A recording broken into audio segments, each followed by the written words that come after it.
Hi hello guys, welcome back to your YouTube channel Devika official. So ఈరోజు video ఏంటి అంటే, so నేను అన్నీ వదిలేసి వెళ్ళిపోతున్నాను అన్నమాట. సో ఎక్కడికో ఫారెన్ వెళ్ళిపోతున్నాను అనుకోవద్దు. సో ఫైనల్గా అయితే నేను ఒక ప్లేస్కి వెళ్ళిపోతున్నాను అండ్ అక్కడికి వెళ్ళి కొంచెం కెరియర్ మీద ఫోకస్ చేయాలి, జాబ్స్ అవి ఇవి అని చెప్పేసి ఆ పని మీద నేను ఒక ప్లేస్కి అయితే వెళ్తున్నాను. సో ఎక్కడికి వెళ్తున్నాను ఏంటి అసలు మొత్తం కూడా నేను ఈ జర్నీలో మీకు చూపిస్తాను. సో ఫైనల్గా ఎక్కడికి వచ్చాను అన్నది కూడా చెప్తాను. చలో. సో గైస్, ఫైనల్గా అయితే నేను వెళ్ళిపోతున్నాను చెప్పాను కదా. సో ఎక్కడికి ఏంటి అనేది మీకు ఈ బ్లాగ్ అంతా చూస్తే మీకు తెలుస్తుంది అన్నమాట. సో ఇప్పుడైతే ఇంకా ప్యాకింగ్ అది ఉంది. సో చాలా ఎక్కువ ప్యాక్ చేయాలి. సో చాలా చాలా థింగ్స్ అనేవి ఉన్నాయి. సో ప్యాకింగ్ అంతా చేసేసుకునే ముందు, సో నేను వెళ్ళేది ఫ్లైట్లో కదా. సో చాలా మందికి ఫ్లైట్ జర్నీ అనేది కొంచెం మందికి కొత్తగా ఉంటుంది కదా. సో చాలా మందికి తెలుసు, బట్ కొంతమంది నాకు కామెంట్స్ లో చేశారు, అక్క మీరు గోవా వెళ్ళేటప్పుడు ఫ్లైట్ జర్నీ చేసాం కదా, అప్పుడు అడిగారు అసలు ఏం ఉంటుంది ప్రాసెస్, ఎలా ఉంటుంది ఏంటని చెప్పేసి చాలా మంది అడిగారు. సో నాకు ఇంటర్నేషనల్ ప్రాసెస్ అయితే తెలియదు, ఎందుకంటే ఇప్పుడు వరకు ఆ ట్రిప్స్ వెళ్ళలేదు. సో డొమెస్టిక్ అంటే ఓన్లీ మన ఇండియాలోనే ఎలా ట్రావెల్ చేసేది అయితే మాత్రం పెద్ద ప్రాసెస్ ఏమీ ఉండదు, చాలా అంటే చాలా సింపుల్ గా ఉంటుంది ప్రాసెస్ మొత్తం. సో నేనైతే టికెట్స్ అన్ని కూడా మాక్సిమం ఫ్లైట్ టికెట్స్ ఎప్పుడు కూడా పేటిఎం లోనే బుక్ చేసుకుంటాను. సో పేటిఎం లో కూడా మనం డైరెక్ట్ గా వెళ్ళి బుక్ చేసుకోవచ్చు. మాక్సిమం మీరు ఎప్పుడైనా ఫ్లైట్ టికెట్స్ బుక్ చేసుకునేటప్పుడు ఆల్మోస్ట్ ఒక 10 days 1 week అలా బిఫోరే బుక్ చేసుకోండి. అంటే ఆ రోజుకి లేదా ముందు రోజుకి కావాలి అంటే మాత్రం ఫ్లైట్ కాస్ట్ చాలా ఎక్కువగా ఉంటాయి, ticket cost. So 7 days before కానీ లేదా ఒక 10 days బిఫోర్ కానీ చేసుకోండి టికెట్స్. మీకు విండో సీట్ ప్రిఫర్ చేయాలి అంటే విండో సీట్కి సపరేట్ కాస్ట్ అనేది వాళ్ళు అక్కడే మెన్షన్ చేస్తారు, విండో సీట్ కావాలి అంటే. సో ఫస్ట్ టైం వెళ్ళిన వాళ్ళు మాత్రం విండో సీట్ ప్రిఫర్ చేయండి, ఎందుకంటే వ్యూ అదంతా కూడా చాలా అంటే చాలా ఎక్సలెంట్గా ఉంటుంది. సో దాని తర్వాత వచ్చేసి లగేజ్. సో లగేజ్ ప్యాక్ చేసుకునేటప్పుడు మాత్రం ఇంకొంచెం జాగ్రత్తగా, ఎందుకంటే ఫ్లైట్లో మనకి 15 kgs చెక్ ఇన్ లగేజ్ ఉంటుంది, అది మనం అక్కడ డ్రాప్ ఆఫ్ చేసేయాలి, అంటే వాళ్ళకి హ్యాండిల్ చేసేయాలి. అండ్ 7 kgs అనేది మీరు హ్యాండ్ బ్యాగ్ అనేది ఫ్లైట్ లోకి అనేది క్యారీ చేసుకోవచ్చు మీరు. సో ఖచ్చితంగా 15 kgs ఉండాలి. అంటే 15 kgs కన్నా ఎక్కువ bag check in baggage weight ఎక్కువ ఉంది అనుకోండి, సో మీరు ఎంతో కొంత అమౌంట్ పే చేయాల్సి వస్తుంది, మళ్ళీ ఎక్కువ ఉంటుంది అమౌంట్ పే చేసేది కూడా. సో అవి కరెక్ట్గా చెక్ చేసుకొని పోండి. అండ్ హ్యాండ్ బ్యాగ్లో అయితే 7 kgs, అంతకన్నా మించి ఎక్కువ క్యారీ చేయనివ్వరు. అండ్ ఇంకొకటి వచ్చేసి హ్యాండ్ బ్యాగ్ లో ఏంటంటే మీరు మాక్సిమం ఎలక్ట్రానిక్ ఐటమ్స్ అన్ని ఉంటాయి కదా. సో మీ స్ట్రైట్నర్స్ కానీ, ల్యాప్టాప్స్ కానీ, చార్జర్స్ కానీ, కెమెరాస్ కానీ, సెల్ ఫోన్స్ కానీ అన్ని కూడా ఈ హ్యాండ్ బ్యాగ్స్ లోనే క్యారీ చేయాలి. ఈ చెక్ ఇన్ బ్యాగేజ్ లో అదంతా కూడా పెట్టుకోకూడదు. ఎలక్ట్రానిక్ గ్యాజెట్స్ అన్ని కూడా మాక్సిమం హ్యాండ్ బ్యాగ్ లోనే క్యారీ చేయాలి, ఓకేనా. సో అండ్ పర్ఫ్యూమ్స్ కానీ, మీ ఫేస్ క్రీమ్స్ కానీ, స్కిన్ కేర్ కానీ, ఏదైనా వాటర్ కానీ ఏదైనా సరే అండర్ 100 ml లోనే ఉండాలి. అంటే 100 ml కన్నా తక్కువ లేదా 100 ml ఎగ్జాక్ట్ గా ఉండాలి. అంతకన్నా ఎక్కువ ఉంది అంటే మాత్రం ఖచ్చితంగా అది అలౌ చేయరు, మీరు అక్కడ వదిలేయాల్సిందే.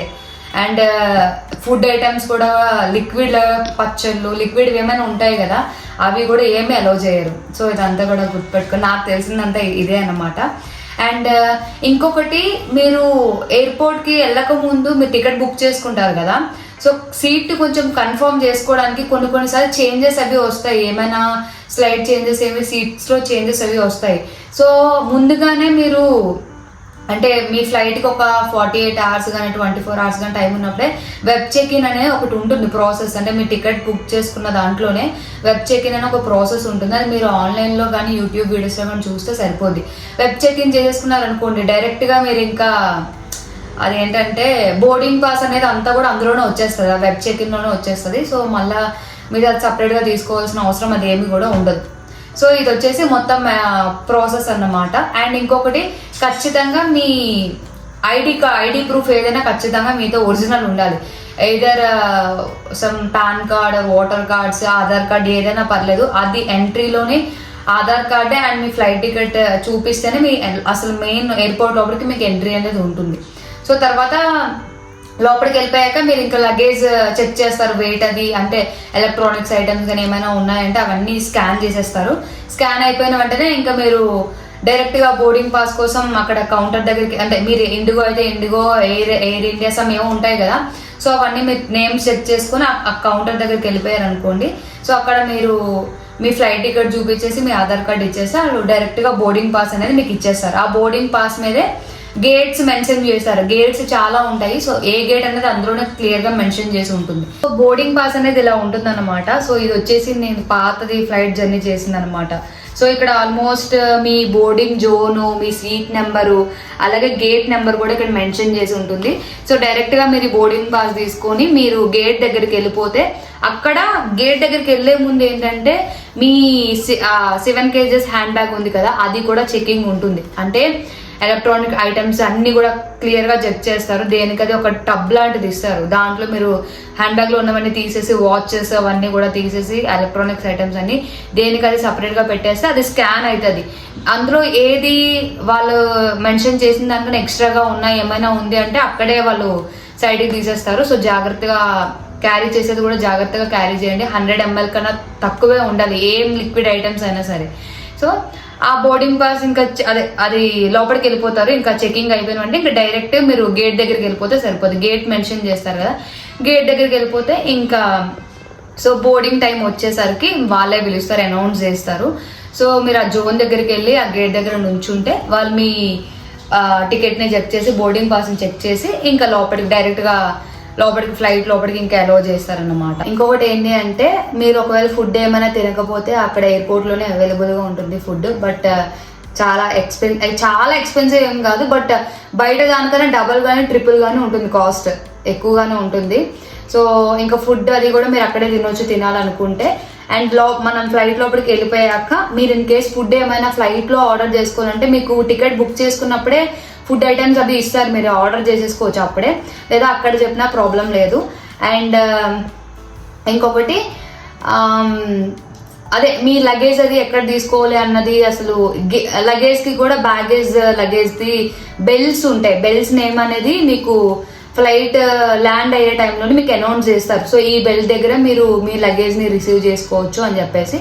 సో మీరు ఇంకా ఫ్లైట్ దిగిన వెంటనే డైరెక్ట్ గా లగేజ్ ఆ బెల్ట్స్ ఉంటాయి కదా, బెల్ట్స్ దగ్గరికి డైరెక్ట్ గా వెళ్ళిపోతే మీ లగేజ్ అన్నది అక్కడ దాంట్లో తిరుగుతూ ఉంటుంది.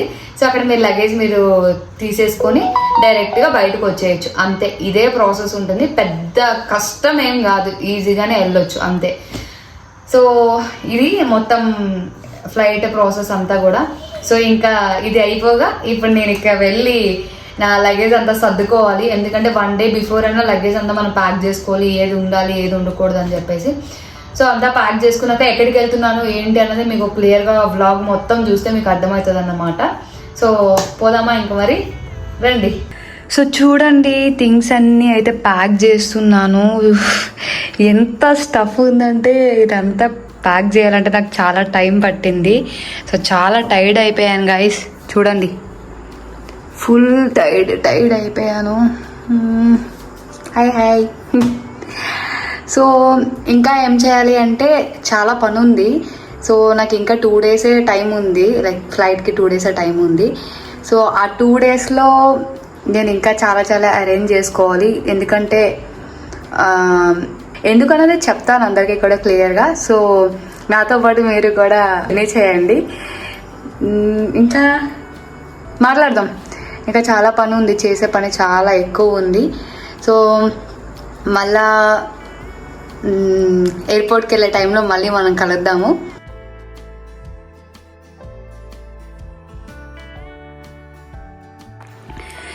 సో గైస్, నేనైతే థింగ్స్ ప్యాక్ చేస్తున్నాను. చూడండి, అతిపెద్ద గిఫ్ట్ అనేది నేను తీసుకుని వెళ్ళిపోతున్నాను అన్నమాట ఈ బ్యాగ్లో. ఎవరు వస్తారో చూడండి బయటికి. టట్టడాయ్. చిన్నారి తల్లి నానింగి జాబిలి. అందరికీ హాయ్, లవ్ యూ అని చెప్పు. I love you.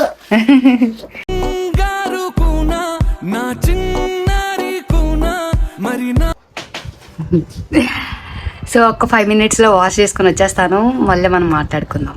సో ఫైనల్గా అయితే ఫేస్ వాష్ చేసుకున్నాను ఇంకా. సో ఇప్పుడైతే ఇంకా ఎయిర్పోర్ట్కి రెడీ అయిపోవాలి. ఆల్మోస్ట్ నా ఫ్లైట్ వచ్చేసి 2:55 ఉంది అన్నమాట. సో ఇక్కడ నుంచి మాక్సిమం 1.5 hour ముందే అక్కడ ఎయిర్పోర్ట్లో ఉండాలి. నేను ఫస్ట్ అయితే ఎయిర్పోర్ట్కి రెడీ అయిపోతాను. సో రెడీ అయిపోయాక మీకు క్లియర్గా ప్రాసెస్ ఏంటి అన్నది నాకు తెలిసినంత వరకు చెప్తాను. సో మాక్సిమం నేను వెళ్తూ ఉంటాను కాబట్టి. Bye bit, bye. సో దీన్ని అయితే నేను చాలా మిస్ అవుతాను. I miss you so much. Bye bye. చూడు ఫేస్ ఎలా డల్గా పెట్టిందో, వెళ్ళిపోతున్నాను. బాయ్, మళ్ళా వస్తాను. Bye bye. సో ఎయిర్పోర్ట్కి వెళ్ళే దారిలో ఉన్నామన్నమాట. సో కార్కి పెట్రోలా డీజిలా? డీజిల్ ఫిల్ చేయిస్తున్నాము. సో అయిపోయాక నన్ను డ్రాప్ చేయడానికి 3 బాడీ గార్డ్స్ వచ్చారన్నమాట. నాకు చూపించమంటారా వాళ్ళది? చూపిస్తాను. సో ఇప్పుడైతే జర్నీ స్టార్ట్ అవుతుంది అన్నమాట. సో ఎయిర్పోర్ట్కి వెళ్ళాక మనం కలుసుకుందాం. Bye bye.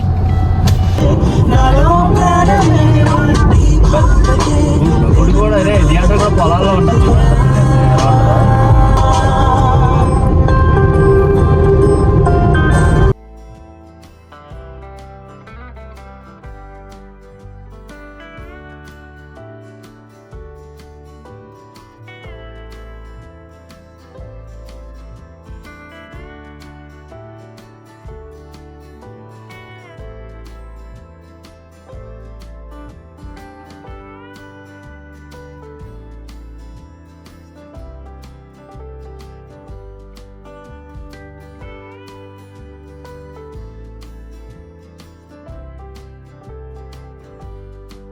అయితే ఎయిర్పోర్ట్కి రీచ్ అయిపోయాము. ఇంకా ఫ్యామిలీ అందరికీ కూడా సెండ్ ఆఫ్ చెప్పేశాను. మా అమ్మ అయితే ఏడుపు అన్నమాట. ఇంకా ఎక్కువసేపు ఉంటా ఇంకా ఏడుస్తూనే ఉంటారని చెప్పేసి ఫాస్ట్గా అయితే ఎయిర్పోర్ట్కి వచ్చేసాను. ఇంకా ఇప్పుడు లోపలికి వెళ్ళిపోదాము. ఇంకా మన వాళ్ళు ఎవరిని కూడా లోపలికి ఎలా చేయరు కదా. సో ఇక్కడ నుంచి నేనే వీడియో షూట్ చేస్తాను. సో వచ్చేయండి.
Finally reached to Bangalore.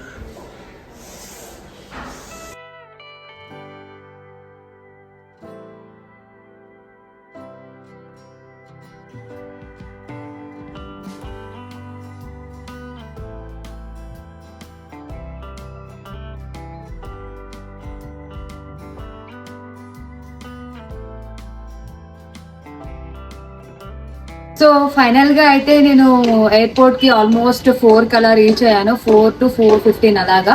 So luggage తీసుకొని అంతా బయటకు వచ్చేసరికి ఆల్మోస్ట్ 4:30, 4:40 అయ్యింది. అక్కడ నుంచి ఇంకా క్యాబ్స్ ఉంటాయన్నమాట. సో నేను బెంగళూరు అని చెప్పాను కదా ఆల్మోస్ట్ మీ అందరికి. సో నేనైతే సిటీలో ఉండడం లేదు. సిటీకి నేను వెళ్తున్న లొకేషన్ కి చాలా దూరం అసలు. సో ఇప్పుడు క్యాబ్ తీసుకొని ఇంకా డైరెక్ట్ గా క్యాబ్ అక్కడే ఎయిర్పోర్ట్ లోనే క్యాబ్స్ బుకింగ్ ఒకటి ఉంటుంది. అక్కడికి వెళ్తే మనం డైరెక్ట్ గా బుక్ చేసేసుకోవచ్చు. సో నేనైతే క్యాబ్ బుక్ చేసేసుకుని డైరెక్ట్ గా ఎయిర్పోర్ట్ నేను ఉన్న లొకేషన్కి వచ్చేసాను. సో ఆల్మోస్ట్ ఎయిర్పోర్ట్ నుంచి ట్రాఫిక్ ఫ్రీ ఏరియా కాబట్టి 1.5 hour అలా ఎగ్జాక్ట్ గా 1 to 1.5 hour. అదే సిటీ లోపల నుంచి ఆ డిస్టెన్స్ వెళ్ళాలంటే ఆల్మోస్ట్ 2 to 3 hours పడిపోతుంది. సో ఇదంతా ట్రాఫిక్ ఫ్రీ రూట్ నేనున్న లొకేషన్ కి.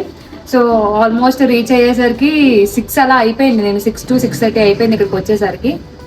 సో జర్నీ అయితే మంచిగా జరిగింది. కొంచెం భయం వేసింది ఫ్లైట్ లో, ఎందుకంటే చాలాసార్లు వెళ్ళా కానీ ఈసారి ఎందుకంటే ఆ ఇన్సిడెంట్ ఒకటి అయింది కదా రీసెంట్ గా ఆ ఏరియా అహ్మదాబాద్ ఏదో సమ్ ఇన్సిడెంట్ అయింది కదా, అదే మైండ్ లో రన్ అవుతూ ఉంది ఆ ఫ్లైట్ లో ఉన్నంత సేపు కూడా. అంతే, ఇంకా దేవుడు ఎప్పుడు ఇక్కడ రాసి పెట్టుంటే అప్పుడే మనం వెళ్ళిపోతాం అనమాట. సో దాని గురించి భయపడి ఇంకెందుకు అని చెప్పేసి ధైర్యంగా అయితే ఇంకా వచ్చేసాను. సో ఇప్పుడు మా ఫ్రెండ్స్ ఉన్న దగ్గరికి వచ్చాను ప్రెసెంట్ అయితే. సో ఇక్కడ నుంచి నేను హాస్టల్ వెతుక్కోవాలి, హాస్టల్లో ఉందామని అనుకుంటున్నాను. సో హాస్టల్ కోసం ఇంకా ఈ రోజు ఇంకా రెస్ట్ చేసుకుని రేపటి నుంచి హాస్టల్ అయితే వెతుక్కోవాలి. సో ఇప్పటి నుంచి ఇంకా చాలా చాలా వర్క్స్ ఉంటాయి. సో జాబ్స్ అవి ఇంటర్వ్యూస్ అవి ఇవని చెప్పేసి ఇంకా వెళ్తూ ఉండాలి. సో మంచిగా జరగాలి, మంచిగా అవ్వాలి అని చెప్పేసి మీరు అందరూ కోరుకోండి. సో మీ బ్లెస్సింగ్స్ ఉంటే ఆల్మోస్ట్ ఇంకా ఫాస్ట్గా రీచ్ అవ్వచ్చు అన్నమాట. సో ఇక్కడ నుంచి నేను ఏమేం చేస్తాను ఏంటి ఇదంతా కూడా నేను ఇంకా వ్లాగ్స్ తీస్తూనే ఉంటాను. సో ఇప్పుడైతే నాకు చాలా ఆకలేస్తుంది, ఏం తినలేదు. సో వెళ్ళి అయితే ఫస్ట్ తినేయాలి. అండ్ ఏదో చెప్దాం అనుకున్నాను గైస్, ఇప్పుడు వద్దు, నేను ఇంకా చాలా మాట్లాడాలి. నెక్స్ట్ ఇంకా వ్లాగ్స్ వస్తాయి కదా, అందులో మనం అయితే మాట్లాడుకోవచ్చు. సో నేను ఇచ్చిన ఫ్లైట్ ఇన్ఫర్మేషన్ కూడా మీకు ఎంతో కొంచెమైనా యూజ్ అయి ఉంటుంది. మీకు ఏమైనా ఇన్ కేస్ ఏమైనా డౌట్స్ ఉంటే నా కామెంట్ సెక్షన్లో కామెంట్ చేయండి, నేను ఇంకా క్లియర్గా ఎక్స్ప్లెయిన్ చేయడానికి ట్రై చేస్తాను. సో అంతే గైస్. సో మీకు బ్లాగ్ నచ్చినట్టయితే లైక్ చేయండి, షేర్ చేయండి, కామెంట్ చేయండి, మెయిన్గా సబ్స్క్రైబ్ చేసుకోండి. Until then bye bye guys, love you all, bye bye.